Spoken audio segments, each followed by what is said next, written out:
¿Cómo ves? Hace mucho no hacemos este tema del tema de inicio, como de entrada. Y fíjate que lo que sí me gustaría que platicáramos de pasadita, yo creo que valdría la pena después de hacer un episodio, porque ya lleva rato, es, ¿tú cómo ves lo de la reforma judicial, güey? Ah, Gran claro. tema. Sí, el tema controversial, ¿no? Ajá, Lugares donde eligen a sus jueces, pues son tanto considerados de primer mundo democráticos como también autoritarios algunos. claro. Yo creo que depende mucho del contexto del país, o sea, del contexto pues democrático del país. De ahí depende mucho si la elección o el ejercicio democrático para pues elegir jueces es viable o no es viable. Eh, Claro. y la neta, yo aquí en México al menos, pues sí tengo mis dudas al respecto, la verdad. O sea, creo que de todas las reformas que se fueron proponiendo durante pues, el actual gobierno, prácticamente esta es la única que yo sí pues tengo bastantes reservas, güey. Yo empecé a seguir el tema hace unos meses cuando justamente no se dio lo del afamado Plan C. Más bien que había resultado no avanzar, ¿no? Y que Ujú. luego se volvió a intentar con lo que se llamó el Plan C, que era el votar por Claudia Sheinbaum para poder avanzar con una reforma judicial en el próximo sexenio. Sí. Y la verdad es que pues están tratando de que quede en este para que ella ya inicie y digamos que ya se despliegue la operatividad de lo que se propone en dicha reforma. Es hasta donde pues comprendo que está pasando, digamos que la crónica, ¿no? de los hechos. Y yo también pienso, no he leído, o sea, no soy abogado, la verdad es que no Ujú. podría decir que es anticonstitucional, que no lo es, no sé tampoco de derecho constitucional. Me parece que es una aproximación compleja, lo pondría así. Me parece que ahí es donde un proyecto como de reforma completa que se está metiendo en un lugar tan delicado como lo es el Poder Judicial, o puede salir muy bien, o puede salir algo que la verdad no sea tan bueno. Y en ese Ujú. sentido, la verdad es que no. Fíjate que es de los pocos temas en donde no me he podido posicionar completamente porque es tan profundo y tan complejo como operan hoy los ministerios públicos y sus ineficiencias y las fiscalías, y también el tema de cómo funciona más o menos el poder en México y cómo influye también en las cuestiones de los veredictos o de alguna u otra manera cómo estos intereses particulares a veces se sobreponen, ¿no? al interés Sí. común. Y eso me causa conflicto porque, pues digo, en una democracia ideal eso no tendría por qué existir, ¿no? Evidentemente vivimos en un mundo material y las cosas son complejas. Pero por otro lado, también creo que hay una propuesta que puede parecer radical, no sé a la hora de operarla qué resultados pudiera tener, porque creo que no se había intentado nada de esto antes en México. Sí, Y no. como bien dices, o sea, es complejo medir el panorama pues, de inseguridad, el panorama de violencia, el panorama de los intereses fácticos y los intereses, pues digamos, políticos y etcétera, empresariales incluso que existen. Y Ujú. cómo esto va a reformular y va a repercutir en una reconfiguración de lo que hoy podemos llamar el status quo de influencia, en cómo todos estos actores evidentemente influencian cualquier sistema político, económico, judicial, ¿por qué no? O sea, al final todo eso está como que en el día a día, ¿sabes? Sí. Entonces, a mí me parece que eso es lo interesante. Sí, sí tengo mucha expectativa, o sea, si sí se logra y se comienza a implementar y digo, con el tiempo ahí que se requiera para empezar a hacer las convocatorias, no sé, y que si ahora mejor sí ciertos lineamientos son obligatorios, que yo creo que eso al final va a ocurrir, etcétera. Sí me causa curiosidad cómo va a salir, ¿no? O sea, al mediano plazo, por decirlo así, cuando ya esté operando en plenas funciones, saber no solamente si lo recibe bien la población, pero hasta dónde fue un movimiento acertado. Sí. De que tiene que haber una reforma, creo que en eso yo sí estoy totalmente de acuerdo. No sé quién pueda estar en contra de que haya alguna reforma de alguna institución. Pienso yo que casi todas las reformas pues son para beneficiar a la población, para ponerte al nivel de las circunstancias que no existían hace 30 años. O sea, se requiere reformar constantemente si se quiere mantener vigente el estado de la ley contra el estado de las cosas y del funcionamiento social, por decirlo así. O sea, hay una línea ahí que ya cuando dista mucho de ser, pues ya es inoperante, ya es prácticamente, pierde su sentido, ¿no? Entonces creo que ahí sí, no sé hasta dónde y en qué cláusulas o en qué particulares sea lo mejor como se propone, o sea, lo de lo peor, como pueda ser de un lado o del otro, pero creo que como tal es necesaria. Y Sí, ojalá que podamos tener una, pues ahora sí que una buena reforma por el bien del funcionamiento del país, ¿no? O sea, de lo que es nuestra sociedad como tal. sí, yo tengo por ahí, igual que tú, ¿eh? Yo no he, así no me he empapado de todo lo que significa esta reforma. O sea, por algo se fueron esta semana a huelga, pues ahora sí que los tribunales, los jueces, muchos abogados también. Tengo una abogada, bueno, una amiga abogada muy querida, muy respetada, que de ella, pues yo creo que sí está más empapada que yo en estos temas. Y sí me ha dicho algo similar a lo que tú estás diciendo, de que sí era necesaria una reforma, pero que este giro que le quisieron dar, pues ella sí está preocupada porque, digo, lo podemos comentar en el chisme político del sábado, yo digo, para tener tiempo de aunar un poquito más, tú y yo, de indagar un poquito más. Pero básicamente me dice, esta reforma sería exitosísima si México no tuviera la crisis de inseguridad o la crisis de impunidad que ha tenido durante pues, ya décadas, ¿no? O sea, es buena la intención, pero en el contexto en el que estamos es lo peor que puede pasar ahorita. Casi, casi. O sea, yo creo que podemos indagar más de esta parte técnica y también pues cuáles serían los claroscuros tomando en cuenta el Claro. contexto y pues traerlo aquí a la mesa, ¿no? Para el sábado. Me parece bien. Sí, y de hecho también así como para comentar a nuestra audiencia, no le sacamos a los temas, pero este es un tema que de verdad, bueno, a mí en lo personal me gusta la aproximación del impacto que va a tener, me gusta el análisis social que se puede hacer de por qué llegamos aquí, pero en el tema sí legal me considero muy endeble, o sea, muy básico para poder decir, híjole, esto podría tener tal impacto en tales tipos de decisiones por parte de jueces y por parte de magistrados. O sea, no tengo muy bien claro cuáles son las funciones de unos, de otros todavía. No estudié derecho, ¿no? En pocas palabras. Sé más Sí, de no. derecho internacional que derecho Mexicano, constitucional ¿no? en México o derecho mexicano, ¿no? O sea, igual está mal, pero bueno, no soy abogado. Me disculpo de antemano. No, pues sí. Sí, tenemos una embarradita nosotros durante nuestra carrera de Derecho Constitucional mexicano, pero como bien dices, tenemos más de internacional, de hecho, que del mexicano. Entonces, Sí. pues sí, yo me llevo también eso de tarea para tenerlos. Pero en lo que sí somos buenos, ahora sí que nuestro mero mole, yo diría que pues es la geopolítica, ¿no crees? Yo concuerdo. Sí, y tengo por allá mucha gente preocupada y con justa razón, Ajá. al menos en TikTok, porque no sé si alguien ha estado siguiendo aquí, que nos escuche, alguien ha estado siguiendo las noticias en cuestión de lo que está pasando en Rusia sobre pues la incursión que está teniendo Ucrania, que cada vez está penetrando un poco más en uno de los extremos del sur de Rusia y está avanzando hacia la histórica región de Kursk. Esta región, pues ya hace 80 años fue invadida por los alemanes durante la Segunda Guerra Mundial y después de 80 años es la primera invasión eh, territorial en tierra de un país a Rusia. Rusia, pues el gobierno sabemos cómo controlan los medios allá, han sido muy cuidadosos en no llamar su propia invasión a Ucrania, la llaman Operación Especial para la Desnazificación de Ucrania. Y a esta invasión le están diciendo pues una incursión terrorista, o sea, de terroristas. Y pues se basan en tratar de, ya sabes, de controlar la narrativa, ¿no? Lo cual aquí es lo importante. Pero esto alcanzó un hito importante hoy, 21 de agosto, que estamos grabando, porque en la noche en Moscú se despertó pues ahora sí que con alarmas de ataques aéreos. No sé si viste que Ucrania lanzó un ataque de 45 drones a Moscú, 45 drones kamikazes, los cuales pues sí fueron, bueno, de los cuales 11 de ellos fueron así neutralizados antes de que llegaran a la capital por las fuerzas antiaéreas.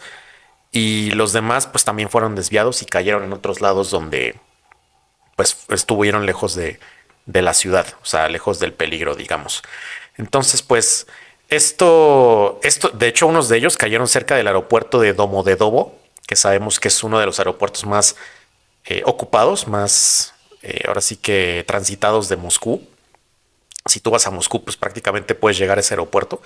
Entonces, pues este símbolo, digamos, que está haciendo Ucrania de avanzar con su territorio hacia Kursk, de avanzar con su fuerza hacia Kursk, penetrando cada vez más en territorio ruso. Obviamente, de un lado, el territorio de Rusia es gigante, o sea, solamente un pequeño extremo, sumado a los ataques que está teniendo en la ciudad esporádicos como para infligir terror.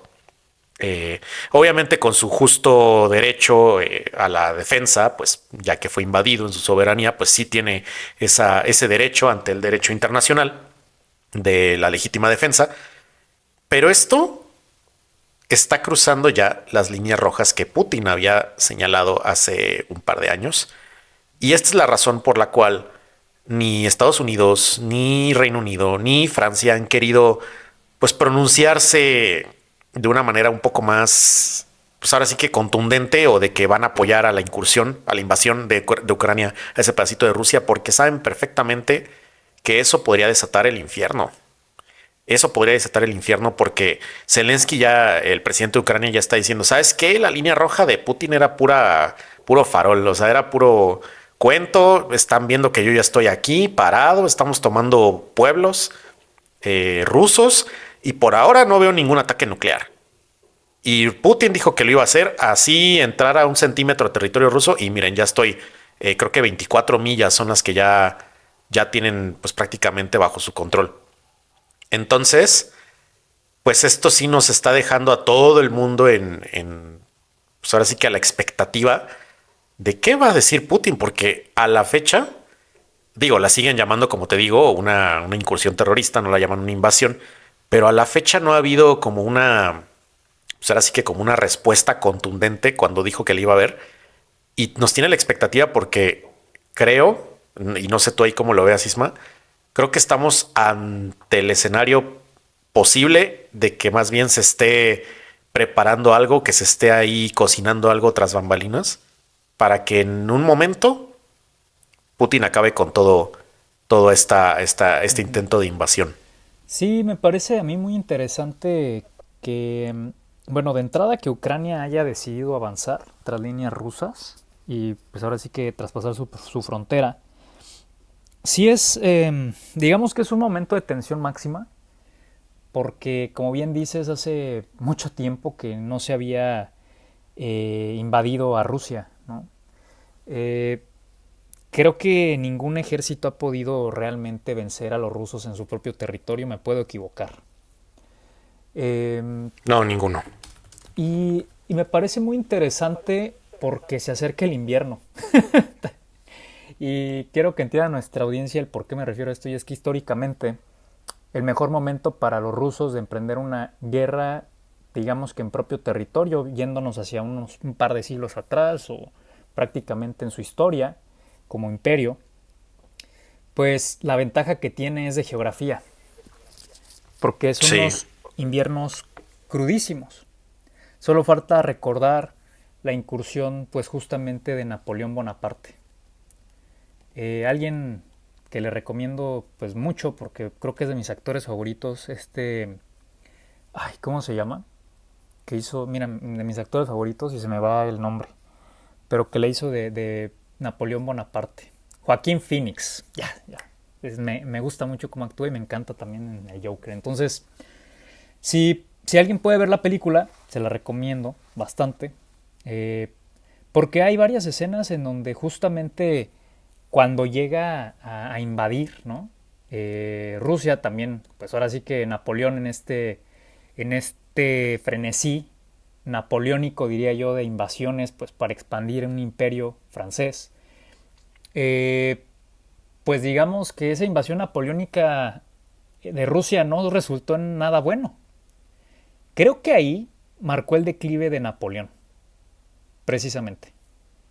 Ahí se decimaron las fuerzas napoleónicas, el gran ejército francés napoleónico sufrió sus peores bajas, me parece. Esa invasión, pues liderada por Napoleón precisamente en 1812, o sea, él iba al frente, él era un general, además que le gustaba estar en la batalla, no era alguien que se quedaba ahí viendo, ¿no? Ahora sí que desde Versailles y pues ustedes vayan y ahí me avisan cómo les va yendo y no, o sea, le gustaba el asunto de la guerra, entonces pues fue un punto de inflexión en este transcurso de guerras napoleónicas y esta campaña pues redujo el poder militar de la fuerza francesa y de los aliados también, porque tenían aliados. Sí. ¿Qué pasó? Y esto es algo que muy poca gente entiende en Occidente respecto a Rusia. Rusia no es Occidente. Rusia es un país europeo no occidental. Rusia tiene una psicología, o el ruso tiene una idiosincrasia, una psicología muy particular. Soy yo, la verdad, muy fan de la psicología, de todas las novelas psicológicas rusas. Me gusta mucho Dostoyevsky, me gusta Chekhov, me gustan todos estos cuates, de los cuales, si quieren, al final les paso una lista de mis libros favoritos. Y que justamente te puedes dar cuenta de que son, pues, una nación extraña porque no podemos comprender su cosmovisión, esa cosmogonía que los mueve, ¿no? De alguna manera, Dostoyevsky lo enmarca muy bien, son muy realistas, son muy pragmáticos, lo podemos ver con Putin, son románticos a morir. Y en románticos no me refiero a llevarle flores a tu mujer saliendo todos los viernes de su trabajo, me refiero a que aman la vida y se la toman a pecho. Sí. Y la muerte lo mismo, la guerra lo mismo, la paz lo mismo. De ahí tenemos también la Guerra patria y Paz, también, de ¿no? Tolstoy, por ejemplo. Tenemos un muy buen libro que me encanta, de El profesor y Margarita, de Mikhail Bulgakov, librazo, muy poco conocido. Tenemos también el de Lolita, de Vladimir Nabokov. Tenemos de Dostoyevsky, me encantan todos, pero les puedo recomendar mucho El jugador, si quieren algo ligero. Si quieren algo realmente pesado, Los hermanos Karamazov. Les puedo recomendar también Crimen y Castigo. También Memorias del subsuelo, librazo. La casa de los muertos. O sea, hay muchos libros que en realidad, siendo por ejemplo Dostoyevsky el que mejor enarboló, el que ahora sí que tomó una fotografía, no hizo una pintura, tomó una fotografía del alma humana y además de la psique rusa, nos podemos dar cuenta que los rusos, honestamente, y eso sí lo creo, son una nación sumamente arraigada a su tierra, pero no por ello Sí. están casados con el territorio, porque saben que el mapa no es el territorio. ¿Y a qué voy? La gran ventaja de los rusos, cuando justamente Napoleón conquistó, entre comillas, Moscú, es que se encontró con una Moscú, literalmente los propios rusos prendieron fuego a Moscú. Ujú. O sea, Sí. dijeron, no vas a llegar y vas a encontrar nada. Vas a llegar y no va a haber absolutamente nada. Entonces, de alguna manera, justamente eso enmarca. A mí se me hace una figura retórica y visual, o sea, un evento histórico que se convierte en una alegoría, que se convierte en algo analizable como desde la propia psicología y luego lo puedes enmarcar en un momento histórico donde pues precisamente están dispuestos a destruirse antes de que los destruyan. Sí. Y eso, Justo. como siempre he dicho en este podcast, hace de Putin como un líder un wild card, una carta salvaje, un alguien que no sabes cómo va a actuar, alguien que no tiene forma de ser leído. ¿Por qué? Porque es impredecible. Y en la guerra y en la política, a quienes les va mejor es a los impredecibles, porque nadie los puede medir, no pueden saber si te vas a dar el paso derecho o hacia la izquierda, o si vas a retroceder o ir hacia adelante. Y esto se vuelve un factor sorpresa, pero además se vuelve frustrante. Se vuelve frustrante para el enemigo. Y me voy a referir también a esto. Bueno, ahí yo creo que tú sabes más, Mau, pero parte de esta invasión napoleónica en Rusia, hubo una estrategia de guerrillas con los cosacos rusos. Así como iban avanzando el ejército de Napoleón a contrapelo del clima, porque literalmente conforme se iban adentrando a Rusia, iba entrando el invierno crudo que hay en Rusia, crudísimo, se iban menguando por enfermedad, se iban menguando por estrés, se iban menguando psicológicamente porque de repente estaban dormitando, estaban medio descansando y un grupo de cosacos a manera de guerrilla llegaban y los atacaban y se iban. Les gritaban desde lejos, te acaban, te destruyen psicológicamente ese tipo de acciones en un campo de batalla.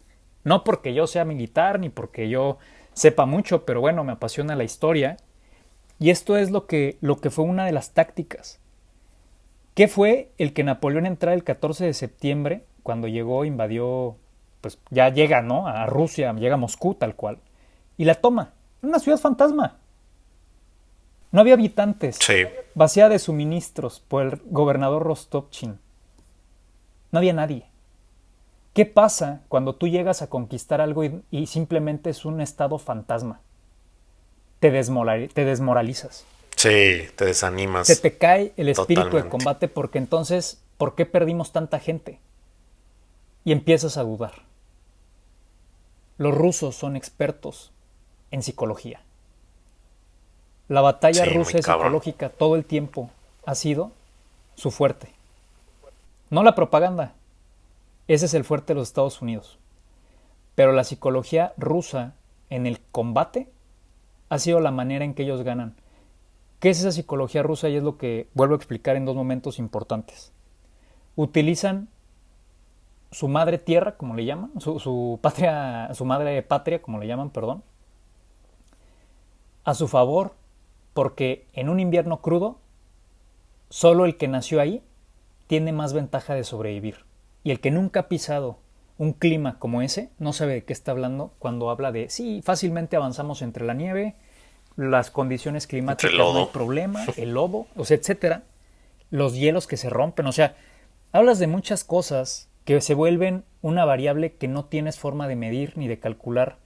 Claro, con toda la tecnología que hoy tenemos, seguramente hay miles de mapas, que todas las personas que tienen capacidad de ingreso, como ahorita en esta invasión ucraniana hacia Rusia, pues tienen que tener medido esto está aquí, esto está acá, aquí hay edificios, aquí hay no sé qué. O sea, claro, ya hay mucho más tecnología que en esa época. Sin embargo, somos tan endebles como seres humanos ante el clima que muy posiblemente nos extingamos por las subidas de temperatura y no podamos hacer nada.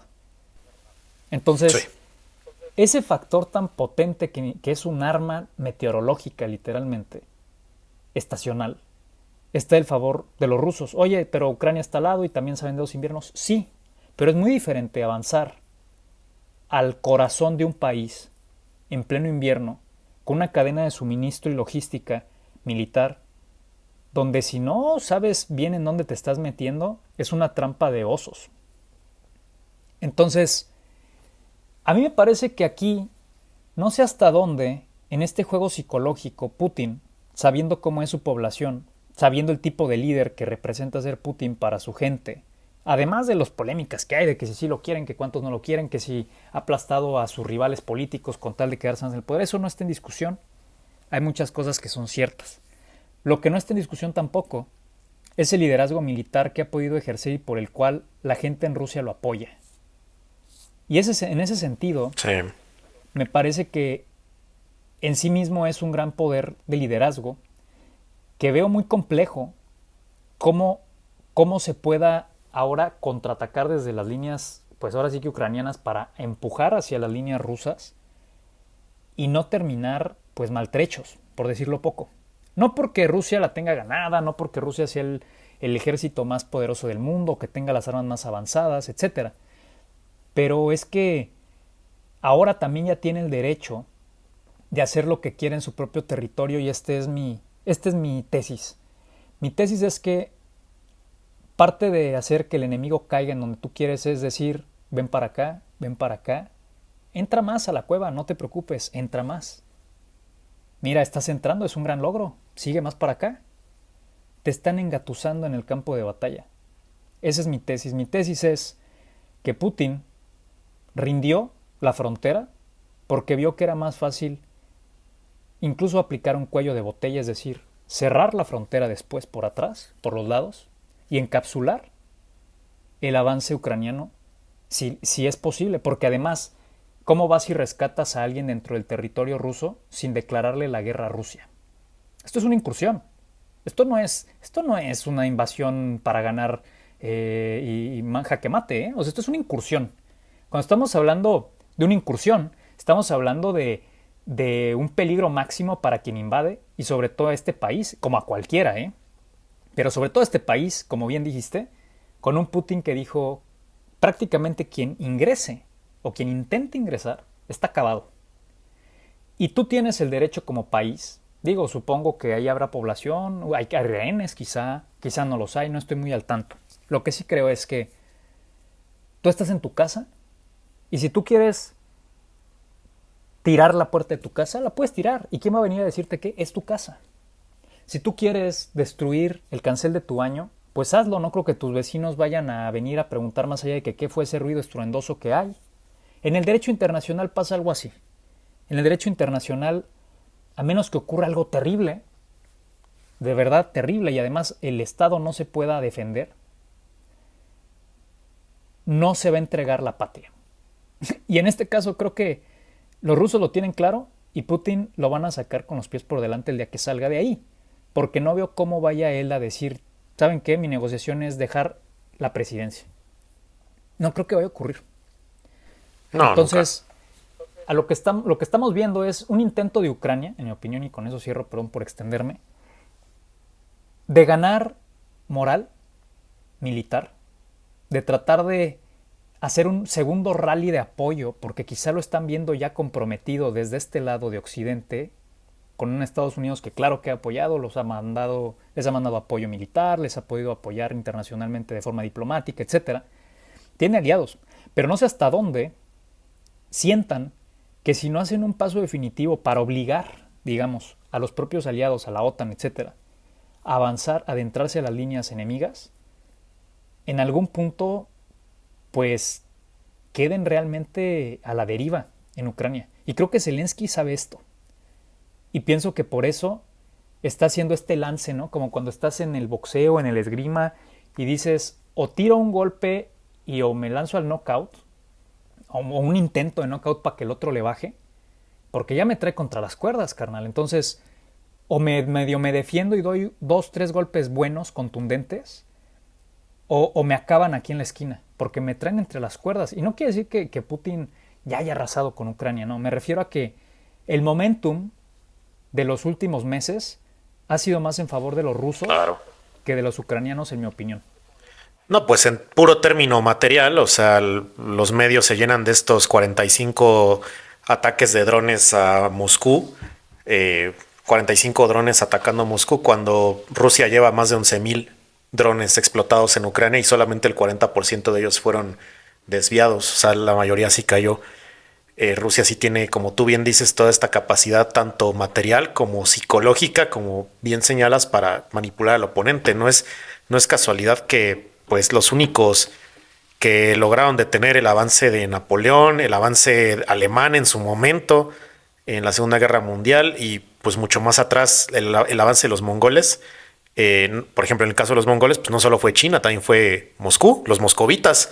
Como bien dices, abandonaron su ciudad al lado del río y pues poco a poco fueron matando de hambre y pues así como tal lanzándole cadáveres a los mongoles que se quedaron tras los muros de la Moscú de aquel entonces, ¿no? Del siglo XII. Entonces, sí, como bien dices, ellos sí, yo creo también aquí que están haciendo esa técnica de tratar de encerrar a Ucrania en su propia incursión y ridiculizarlos ahí para terminarlos por completo. Y yo creo, igual que tú, que Zelensky hizo esto para tratar de ridiculizar las amenazas de Putin y empujar poco a poco a que él reaccione mal o algo suceda para que la OTAN tenga la suficiente confianza, sobre todo Estados Unidos, porque siendo honestos, Estados Unidos es el único la única potencia militar ahí que sería capaz de sí neutralizar a la capacidad militar rusa, al menos en términos materiales y de expertise de combate, para empujarlos a que se metan, ¿no? Como bien dices, porque de otra forma no lo van a hacer y pues Ucrania terminaría siendo engullido. Ahora, a muchos se les olvida que Rusia no es no solo Moscú, Rusia no solo San Petersburgo, Rusia son 46 provincias, 21 repúblicas, 4 okrugs autónomos, 9 krais, así les dicen, 2 ciudades federadas y un oblast autónomo que se gobierna solo.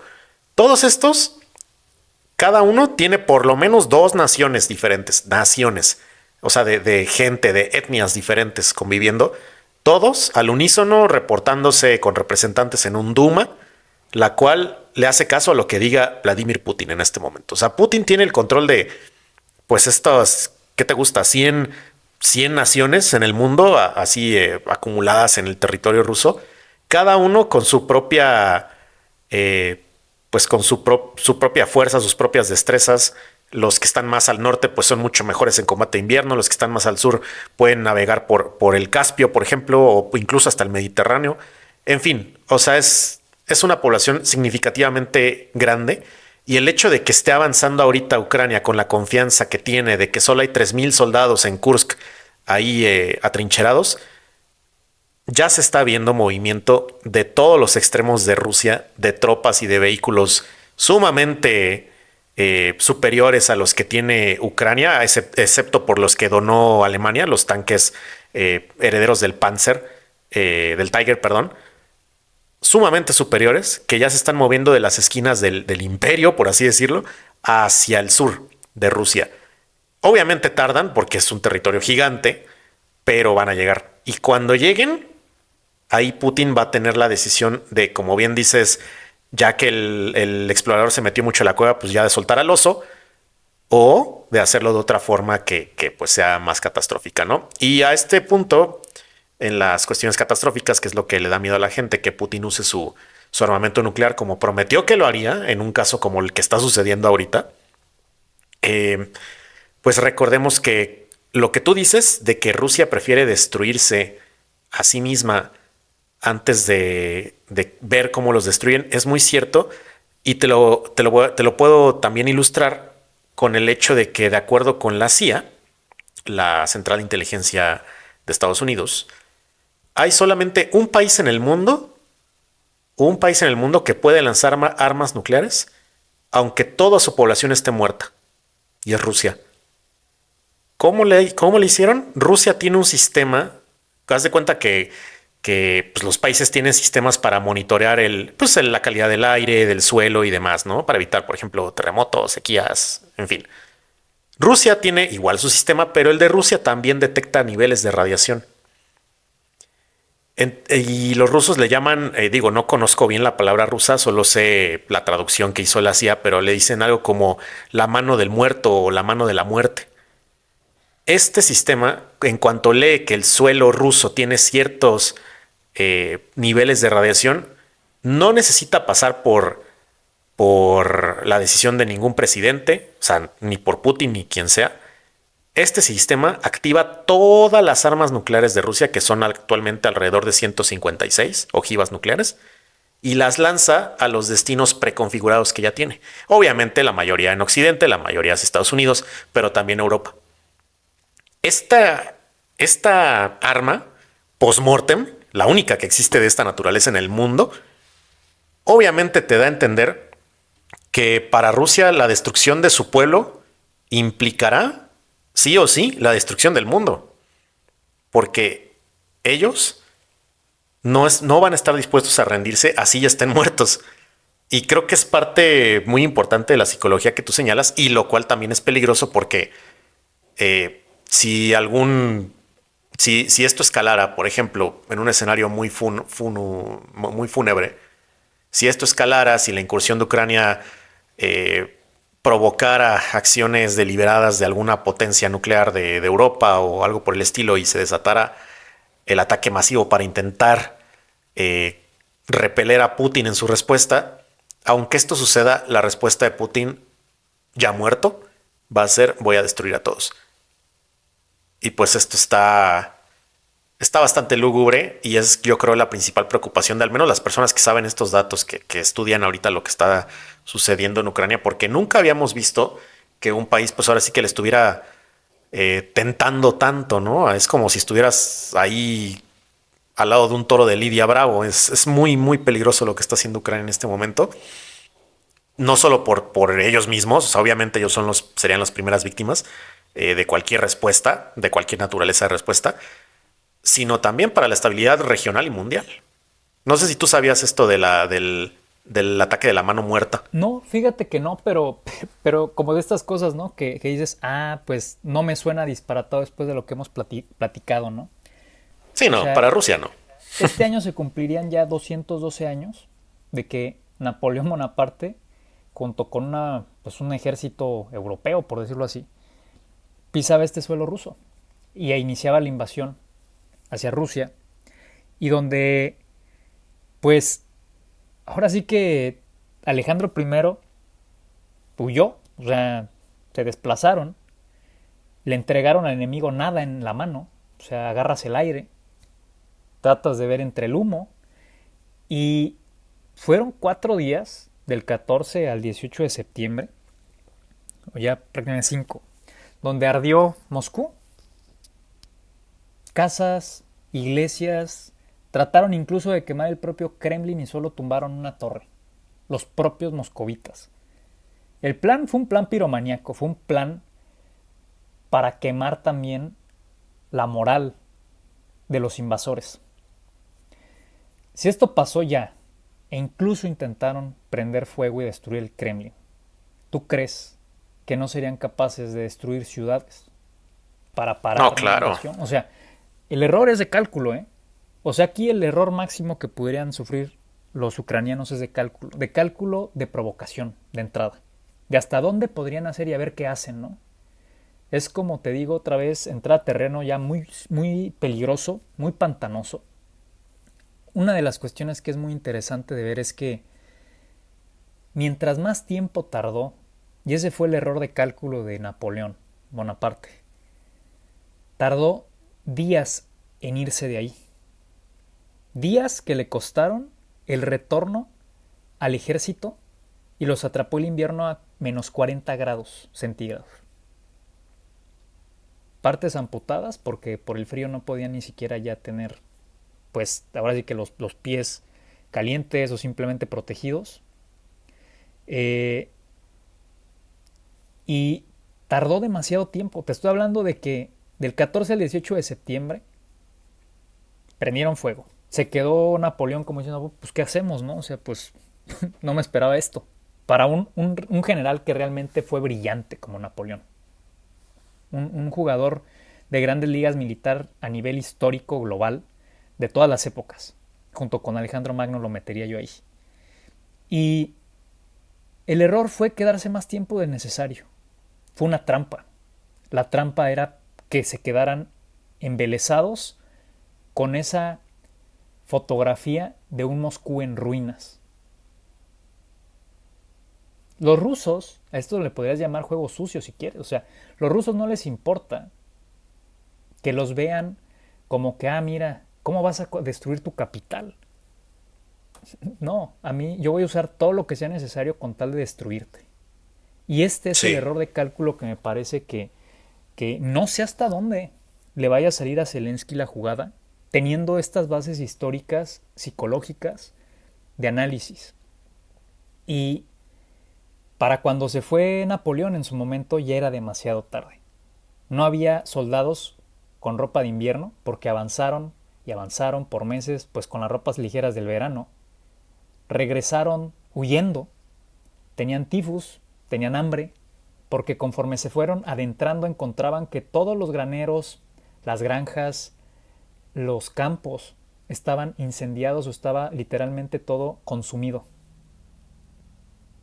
O sea, estás entrando a un lugar donde no hay punto de retorno, ¿me explico?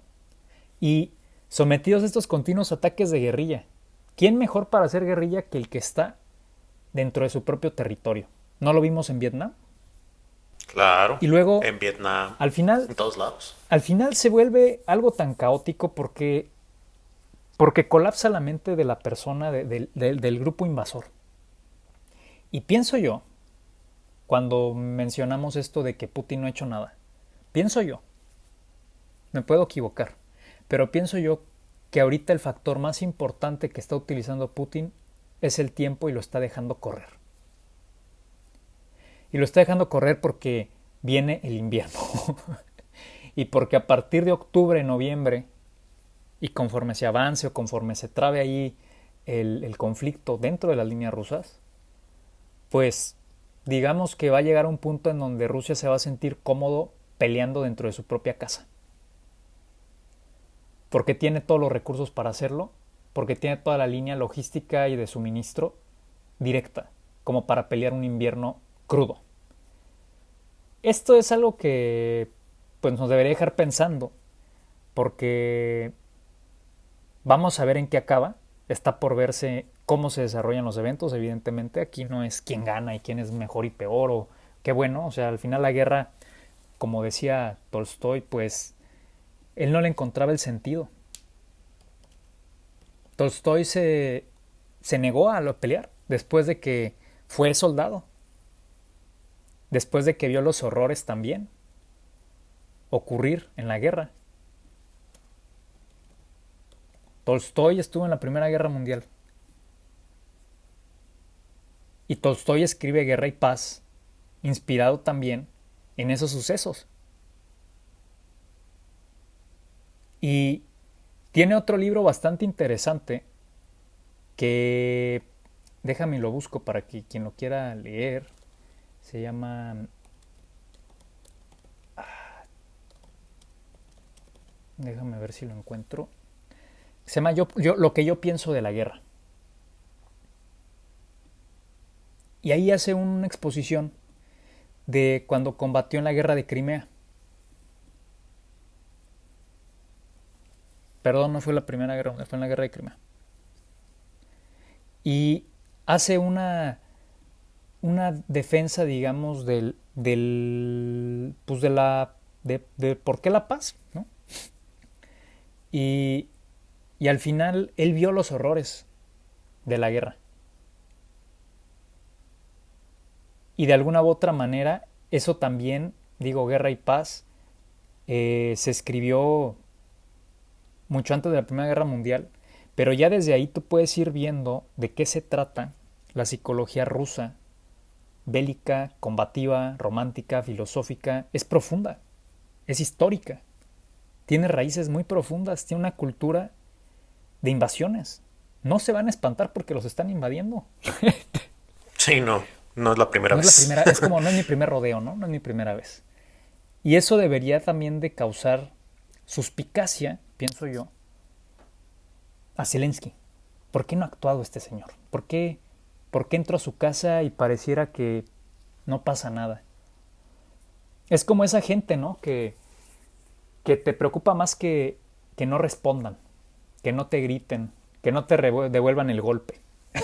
Pues Ucrania hasta cierto punto es parte rusa realmente, o sea, es el pueblo eslavo también, en su momento fue parte de la Unión Soviética y demás. Obviamente ya pues en años recientes Ucrania ha sido más occidentalizado en algunas cuestiones culturales, pero pues muy en el fondo, a pesar del recelo que hay históricamente de los ucranianos, específicamente con el entonces régimen stalinista, la hambruna que les hizo y demás, pues sí comparten ciertas características, ¿no? Yo creo que por eso el ucraniano también ha sido resiliente en esta guerra, ha sido también pues bastante bravo, o sea, ya están incursionando, aunque sí, obviamente no es una invasión a gran escala, o sea, no es Alemania en los 40, perdón, de todos modos es una incursión, se están atreviendo a hacerle cosquillas al oso bien, pero yo creo que Zelensky, como bien dices, está perplejo, sí, de qué puede pasar, pero al mismo tiempo sabe que Putin es tan volátil como puede ser. Y aún así lo hace porque cree que es mayor la ganancia que puede tener si consigue ahora sí el apoyo, pues total, un apoyo definitivo de Estados Unidos, de Reino Unido, Francia, Alemania, pero más de Estados Unidos, porque solo así se podría domar un poquito a Rusia, pero pues realmente es muy poco probable, conociendo también Estados Unidos, es año electoral, no quieren meterse en conflictos en otros lados, ya lo han dicho, tanto los que están a favor de Trump como de Kamala.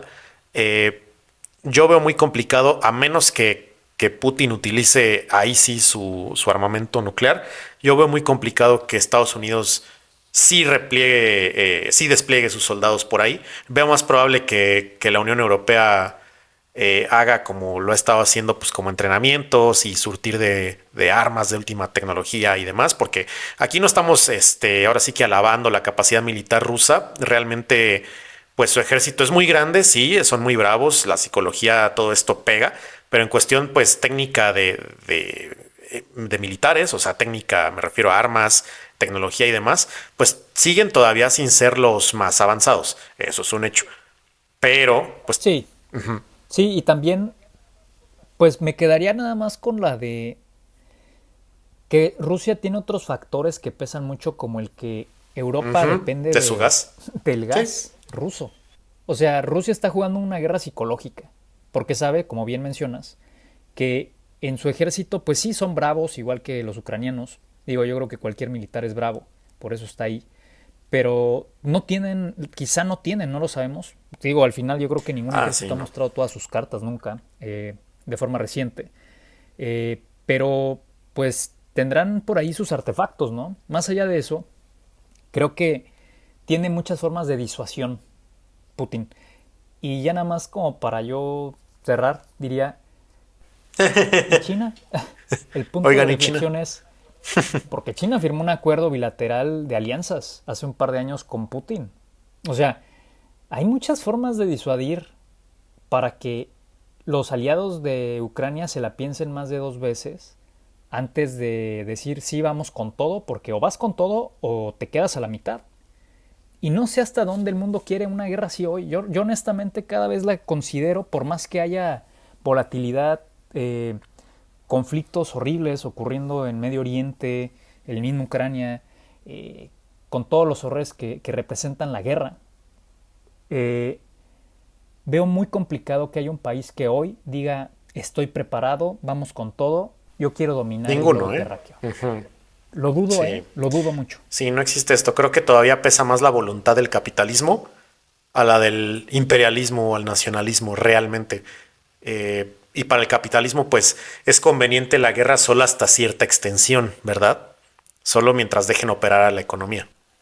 Pues con este último comentario ya es momento de cerrar el episodio. Muchas gracias por escucharnos y nos vemos en el siguiente episodio de Calabozos y Dragones. Bye.